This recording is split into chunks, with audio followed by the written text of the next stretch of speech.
Hello guys! Kumusta? Welcome to my vlog.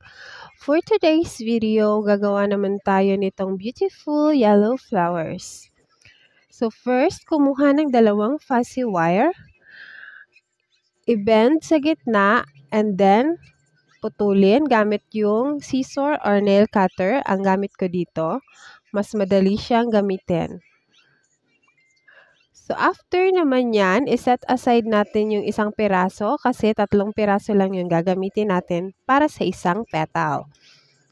So, i-fold lang natin to or i-bend sa gitna.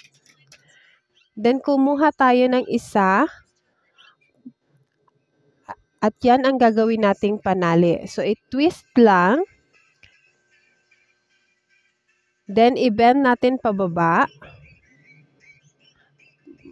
para ma-form natin yung petal.